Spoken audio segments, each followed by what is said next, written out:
अस्सलाम वालेकुम everyone. Dear students, आज की वीडियो में हम आपको कंप्लीट इन्फॉर्मेशन प्रोवाइड करने वाले हैं सीएसएस के बारे में। सीएसएस से रिलेटेड जिन इंपॉर्टेंट टॉपिक्स को इस वीडियो में डिस्कस किया जाएगा वो आपके सामने है। ये इन्फॉर्मेशन इस तरह से शेयर की जाएगी कि अगर किसी को सीएसएस के बारे में कुछ भी नहीं पता तो वो ये वीडियो देख के बहुत कुछ जान जाएगा, क्योंकि इसमें हर इंपॉर्टेंट एस्पेक्ट को डिस्कस किया जाएगा। सीएसएस यानी सेंट्रल सुपीरियर सर्विसेज पाकिस्तान का सबसे बड़ा कंपेटिटिव एग्जाम यानी मुकाबले का इम्तहान है। ये federal public service commission Islamabad की तरफ से हर साल एक बार कंडक्ट होता है, जिससे कैंडिडेट्स को फेडरल गवर्नमेंट के अंडर 17 स्केल की पोस्ट के लिए रिक्रूट किया जाता है। यानी आपको 17 स्केल की गवर्नमेंट जॉब मिलती है और आपका जॉब स्केल 22वें ग्रेड तक भी जा सकता है और आपकी टोटल 30 साल की सर्विस होती है। सीएसएस के थ्रू जिनकी सिलेक्शन हो जाए वो सीएसपी यानी सिविल सर्विस ऑफ पाकिस्तान के ऑफिसर्स बनते हैं और ब्यूरोक्रेसी का पार्ट बनते हैं, जिसके बाद इनके पास अथॉरिटी होती है और ये मुतालिका महकमों में अपने फराइज सर अंजाम देते हैं। सिविल ब्यूरोक्रेसी बरसगीर पाको हिंद में ब्रिटिश लेके आए थे। उन्होंने यहाँ मुकाबले का इम्तिहान इंट्रोड्यूस कराया। इससे कबल मंजूर नजर लोग सल्तनत का काम संभालते थे, लेकिन अंग्रेज अपने साथ ये सिस्टम लेके आए कि कोई भी काबिल शख्स मेरिट की बुनियाद पर गवर्नमेंट के आला ओहदों तक पहुंच सकता है। ये एग्जाम सब कॉन्टिनेंट में इंडियन सिविल सर्विस कहलाता था। पाकिस्तान बनने के बाद इसे सेंट्रल सुपीरियर सर्विस सीएसएस का नाम दिया गया। पाकिस्तान में सीएसएस के इम्तिहान खासी अहमियत के हामिल हैं। सीएसएस के जरिए पाकिस्तान की हुकूमती मशीनरी को चलाने के लिए होनहार नौजवानों को मुंतखब किया जाता है। हर साल हजारों कैंडिडेट सीएसएस के एग्जाम में पार्टिसिपेट करते हैं। पाकिस्तान में रहने वाले हर तबके के लोगों के पास ये अपॉर्चुनिटी होती है कि वो अपनी मेहनत और काबिलियत के दम पे ऊपर आए और आला मराद के साथ गवर्नमेंट जॉब हासिल करके मुल्क कौम की खिदमत करें। हर उस इंसान को सीएसएस क्वालिफाई करने की कोशिश करनी चाहिए जो इसकी सलाहियत रखता है और कुछ बड़ा काम करने के लिए पैशनेट है। सीएसएस क्लियर करने के बाद आपके पास ओहदा, अथॉरिटी और बड़ी रिस्पॉन्सिबिलिटी होती है। सीएसएस क्लियर करने के बाद कैंडिडेट्स की जिन महकमा जात में एलोकेशन होती है उनमें शामिल है commerce and trade group, foreign service of Pakistan, information group, inland revenue service, military lands and cantonments group, office management group, Pakistan administrative service, Pakistan audit and account service, Pakistan custom service, police service of Pakistan, postal group और railways, commercial and transportation group. CSS exam के 4 parts होते हैं: written examination, medical examination, psychological assessment और viva voce यानी interview.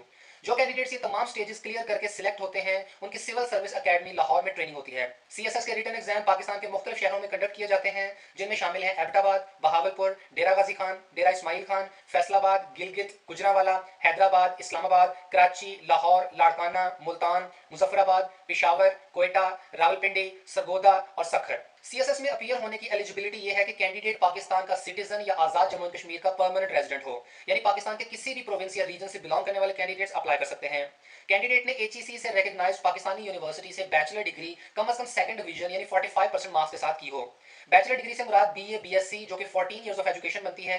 ये कम से कम qualification है और इससे ज्यादा आपने जितना पढ़ा हो अच्छा है, या आपने इक्वल क्वालिफिकेशन किसी फॉरेन यूनिवर्सिटी से कंप्लीट की हो। बैचलर डिग्री में वैसे तो सेकंड डिवीजन रिक्वायर्ड है, लेकिन अगर किसी का बैचलर डिग्री में थर्ड डिवीजन हो और मास्टर डिग्री में हायर डिवीजन सिक्योर कर ले तो वो भी अप्लाई कर सकता है। सीएसएस के लिए अप्लाई करने की एज लिमिट 21 से 30 साल है। कुछ केसेस में जैसे कि वो कैंडिडेट्स जो गवर्नमेंट एम्प्लॉयज हैं या रिकॉग्नाइज्ड ट्राइबल एरिया से बिलोंग करते हैं, उनकी मैक्सिमम एज लिमिट में 2 साल की रिलैक्सेशन होती है, यानी वो 32 साल की उम्र तक अपीयर हो सकते हैं। और तमाम कैंडिडेट्स के पास सीएसएस की टोटल 3 अटेम्प्ट्स होती हैं, यानी अगर आप क्वालिफाई नहीं करते हो तो आप 3 बार सीएसएस की अटेम्प्ट दे सकते हो। चौथी बार किसी को भी अपीयर होने की परमिशन नहीं होगी। तमाम बैकग्राउंड के स्टूडेंट सीएसएस में अपीयर हो सकते हैं, चाहे आप एमबीबीएस डॉक्टर हो या इंजीनियर या कोई भी और डिग्री कंप्लीट की हो। इस हवाले से जो रिफॉर्म्स आने के बारे में खबर आई थी, जिसमें कहा गया था कि बहुत सारी डिग्रीज जैसे कि एमबीबीएस और इंजीनियरिंग एटसेट्रा करने वाले कैंडिडेट्स को सीएसएस में अपीयर नहीं होने दिया जाएगा, तो बताते चले कि उसकी अभी तक इंप्लीमेंटेशन नहीं हो सकी है और कोई नहीं कह सकता कि वो इंप्लीमेंट होती भी है या नहीं, क्योंकि 2015 में सीएसएस को उर्दू में करने का बाकायदा ऑर्डर जारी कर दिया गया था, लेकिन इसके बावजूद सीएसएस इंग्लिश में ही हो रहा है, तो इन नई अमेंडमेंट्स का भी कुछ नहीं कहा जा सकता। सीएसएस इंतहाई मुश्किल या नामुमकिन नहीं है, ये सिर्फ आपसे कंसिस्टेंसी और डिटर्मिनेशन डिमांड करता है। आपको 6 माह से 1 साल तक खालिस्तन सीएसएस की प्रिपरेशन करनी होती है।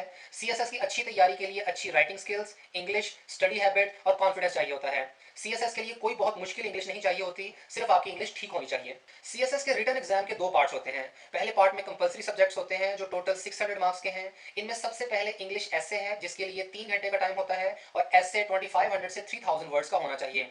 आपको 10 टॉपिक्स दिए गए होते हैं और आपने किसी एक टॉपिक पे ऐसे लिखना होता है। प्रेसी एंड कॉम्पोजिशन में 20 मार्क्स का प्रेसी राइटिंग का क्वेश्चन आता है, जिसमें दिए गए पैराग्राफ को मुख्तसर करके लिखना और उसका टाइटल सजेस्ट करना होता है।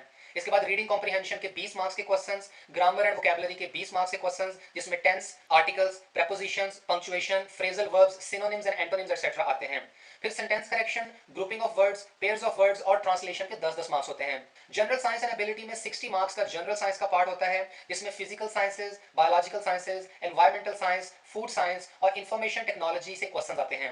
बाकी 40 मार्क्स का जनरल एबिलिटी का पार्ट होता है, जिसमें quantitative reasoning, logical reasoning and analytical ability और मेंटल एबिलिटीज के क्वेश्चन आते हैं। इसके बाद करंट अफेयर्स के पेपर में 20 मार्क्स का पाकिस्तान डोमेस्टिक अफेयर्स का पार्ट, 40 मार्क्स का पाकिस्तान एक्सटर्नल अफेयर्स का पार्ट और 40 मार्क्स का ग्लोबल इश्यूज का पार्ट आता है।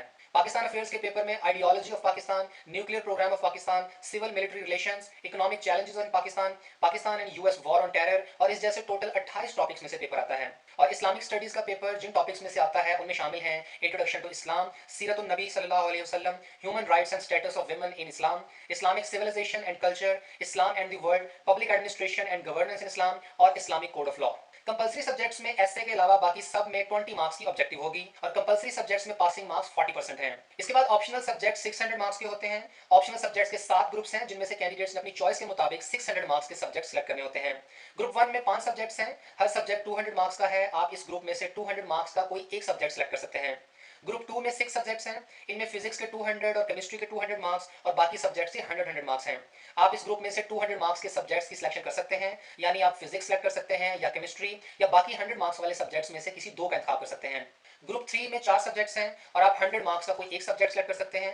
इसी तरह ग्रुप 4 में हिस्ट्री सब्जेक्ट्स में से 100 मार्क्स का कोई एक सब्जेक्ट, ग्रुप 5 में से 100 मार्क्स का कोई एक सब्जेक्ट और ग्रुप 6 में लॉ के सब्जेक्ट्स में से भी 100 मार्क्स का कोई एक सब्जेक्ट सेलेक्ट कर सकते हैं। और ग्रुप 7 में सोशल साइंसेज और लैंग्वेजेस के सब्जेक्ट्स में से भी 100 मार्क्स का एक सब्जेक्ट सेलेक्ट किया जा सकता है। जो सब्जेक्ट्स 200 मार्क्स के हैं उनके 100 मार्क्स के दो पेपर्स होंगे। 100 मार्क्स के एक पेपर को सॉल्व करने के लिए 3 घंटे का टाइम होता है। तमाम सब्जेक्ट्स में 20 मार्क्स की ऑब्जेक्टिव यानी एमसीक्यूज होंगे, सिवाय प्योर मैथमेटिक्स और अप्लाइड मैथमेटिक्स के। ऑप्शनल सब्जेक्ट्स में पासिंग मार्क्स 33% हैं। ऑप्शनल सब्जेक्ट सेलेक्ट करते हुए ये देखें कि आपकी ग्रेजुएशन किसमें है, उससे रिलेटेड सब्जेक्ट सेलेक्ट करें। इसके अलावा अपना इंटरेस्ट देखें कि किन सब्जेक्ट्स में है या फिर मोस्ट स्कोरिंग सब्जेक्ट्स को सिलेक्ट कर लें। सीएसएस में ओवरऑल आपके 50% से ज्यादा मार्क्स चाहिए होते हैं, यानी कंपल्सरी सब्जेक्ट्स 40% मार्क्स के साथ पास होते हैं, ऑप्शनल सब्जेक्ट्स 33% मार्क्स के साथ। लेकिन इसके अलावा ओवरऑल भी आपके 1200 में से 600 से ज्यादा मार्क्स होने चाहिए, तो ही आप पास होंगे।